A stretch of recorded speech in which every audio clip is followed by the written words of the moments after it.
اجهزوا معايا بقى عشان هتشوفوا اغرب مواقف في حياتكم. هنا الحظ هو اللي بيتكلم. زي اخينا ده مثلا، اكيد المفروض كده الكرة ضاعت، بس الحظ احيانا هو اللي بيتكلم.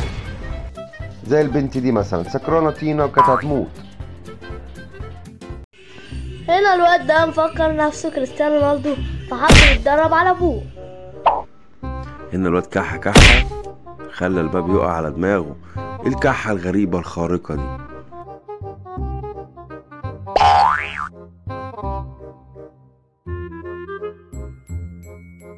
هنا البنت دي تحسها بعتت الكيس يتحاسب عليه عقبال ما هي تتحاسب.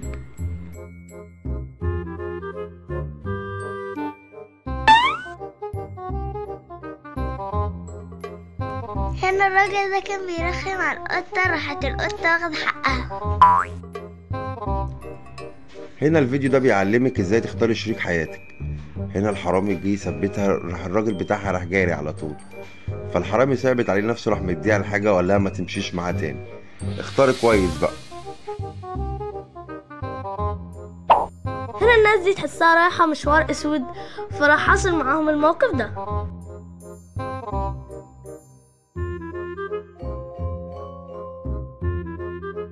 هنا الموقف ده اغرب موقف انا شفته في حياتي. التروسيكل ده تحسه ملعون، او الراجل دوت هو اللي ملعون، ما تفهمش، لكن التروسيكل فعلا ماشي لوحده. هنا الكلب ده كتب له امر جديد، اجري يا مجدي.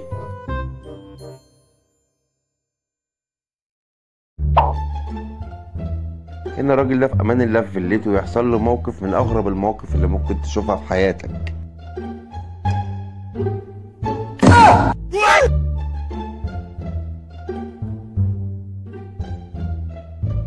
هنا الراجل ده شغال في امان الله، ما يعرفش ان الصاروخ اللي هو شغال بيه هيطلع الشرز بتاعه ويجي في القمح ويولع في الدنيا دي كلها. كل ده هيولع، يعني تخيل بس صاروخ خلى ده كله يولع. هنا دي اسهل خناقة في العالم، بيتخانقوا بلاتون.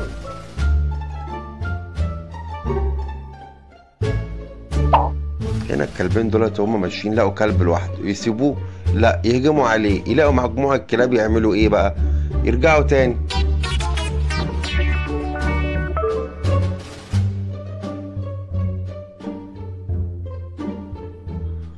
هنا الحرامي ده طلع حظ وحش، اول ما لقى صاحب العربية راح سايب له البطارية، طلع حرامي محترم.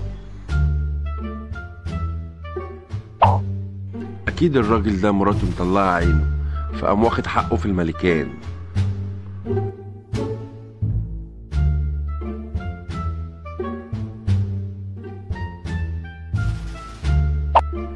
الغريب مش ان هم اتخضوا من الموقف، الغريب ان هي مش فارقة معاها وبتضحك عادي.